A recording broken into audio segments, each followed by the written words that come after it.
Greetings, AMCers. Welcome to Script to Screen. My name's John Campea. The new documentary film Catfish opens in select AMC theaters this weekend as a part of the AMC Independent program. The documentary follows a New York photographer named Neve Schulman, who develops a relationship with a young child who sends him a painting she did of one of his photographs. Now, they start to develop a very cute relationship, and Neve's brother Rel and his filmmaking partner Henry decide it might be interesting to document this relationship. Neve begins to also expand that relationship to developing a relationship with her mother and, more importantly, her older sister Megan, who Neve starts to develop a romantic relationship with. When the three of them decide it's time to start to head out to where they live and for them to meet, the film takes a very unexpected turn, which obviously I can't talk about or else that would ruin the film. I recently had a chance to catch up with Henry, Neve, and Rel to talk about Catfish, and this is what they had to say. I'm always fascinated with stories like this about where does it start? At what point, and there's some correspondence going on, what made a light go off in your guys' heads to think there's a story here to tell? Well, if you stay close to Neve, and we spend a lot of time with him, things happen. He sort of is just like a magnet for adventure and for drama.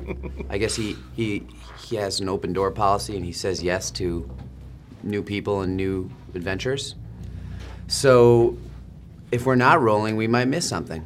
And so we were just sort of picking up life activity as we went along, and we had no idea where the story was leading.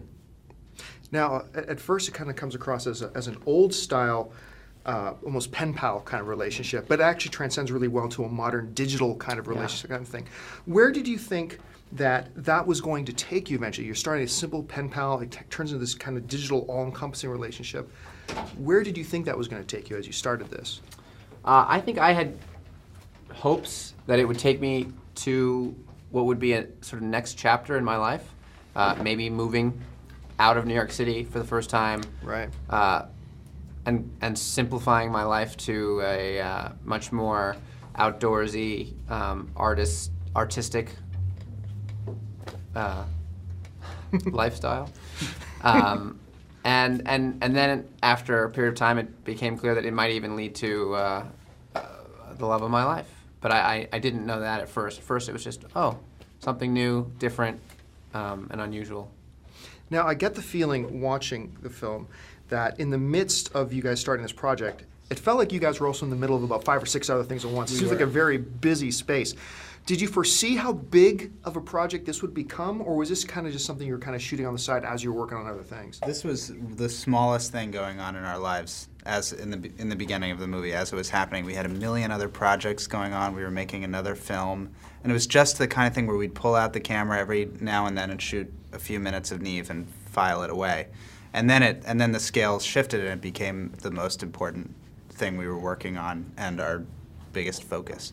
Well, now, without giving too much away, what was that point? What was the point for you guys? Do we see it on the film, or is it something that happened off the camera that tipped those scales that you realized this is much bigger than we originally thought it was going to be? It's that moment in the film when we realized that the songs that they've been sending aren't quite what they seem to be. Now, what kind of conversations in the editing process? I'm always fascinated by the editing process in documentaries. What kinds of conversations went on between you guys that weren't on camera about things you decided for one reason or another to cut out of the project and didn't need to be part of the story?